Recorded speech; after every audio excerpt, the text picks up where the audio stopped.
Todas as possíveis compreensões da vida na antiguidade implicavam um tipo de vitalismo. O vitalismo tem sido considerado como ponto de vista que afirma que forças vitais ou espíritos vitais são causalmente operatórios na natureza e que a presença de uma força vital ou de um espírito vital é aquilo que marca a diferença entre matéria orgânica e inorgânica. Descrições vitalistas dos fenômenos naturais tendem a ser qualitativas, e o ponto de vista do vitalismo tende a ser visto como uma percepção holística e teleológica do mundo físico.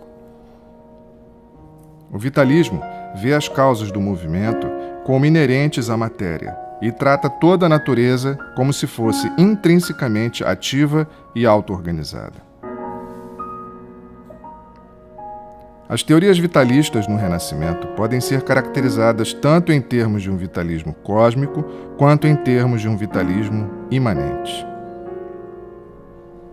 A versão cósmica conta com um espírito universal que permeia e anima todas as coisas no cosmos. O vitalismo imanente, por outro lado, presume um princípio de vida que é intrínseco à matéria. Este princípio imanente foi considerado como um tipo de alma, algo imaginado como semente, implantada na unidade base da substância viva. Apesar do vitalismo alquímico posicionar-se contra a filosofia mecânica ou as ideias corpuscularistas em diferentes frentes, as duas posições não estavam em conflito sempre.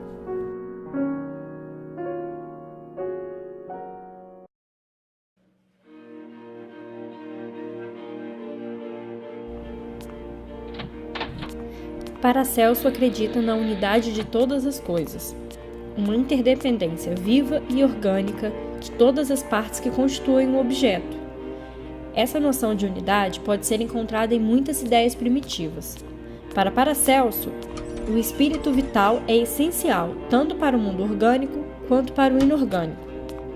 Existem agentes ativos dos quais as principais operações na natureza e no corpo humano dependem.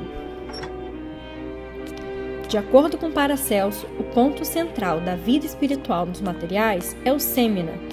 Esse não é um conceito criado por Paracelso, mas recriado em um modo que influenciaria outros filósofos naturais de seu tempo.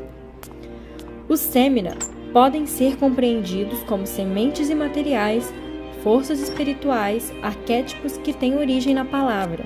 São as células, os germes de todos os objetos que conhecemos. Paracelso não busca unidades de matéria, mas unidades de razão, tal e qual fossem os sentidos das coisas condensados em um ponto.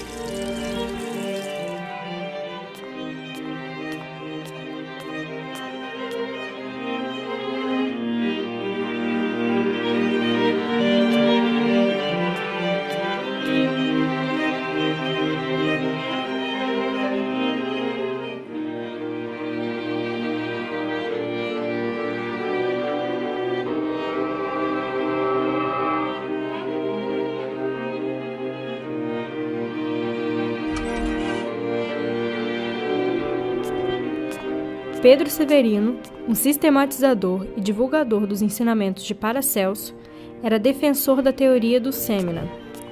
Ele considerou a operação do semina como um processo mecânico que era guiado por conhecimento mecânico.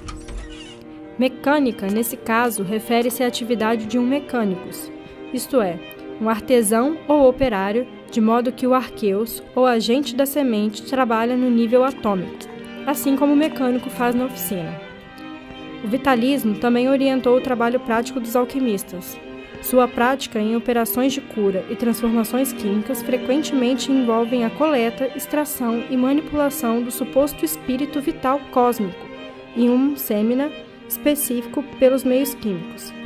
Os alquimistas tentaram muitas vezes destilar ou condensar esses princípios na forma de líquido, aquilo que chamaram de espírito, ou, a cada vez mais durante o século XVII, na forma de sal.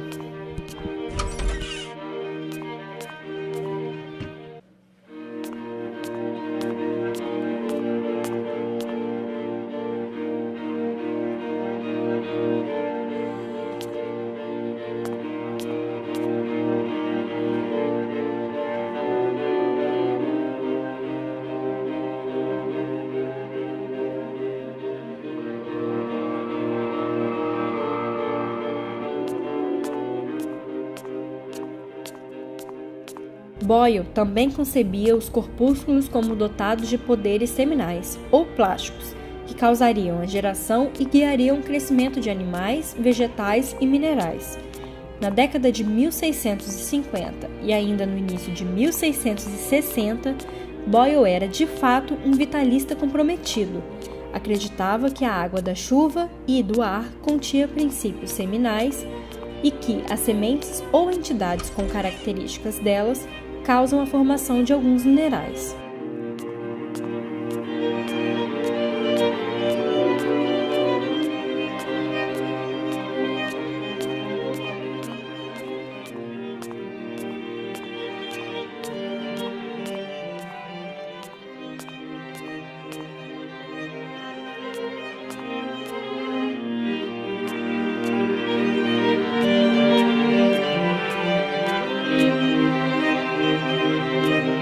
Aos poucos, porém, Boyle tornou-se mais cético e no início dos anos 1670 ele quase desistiu dos elementos vitalistas em explicações materiais, mas manteve essa descrição em processos relacionados com a geração de corpos metálicos, plantas e animais.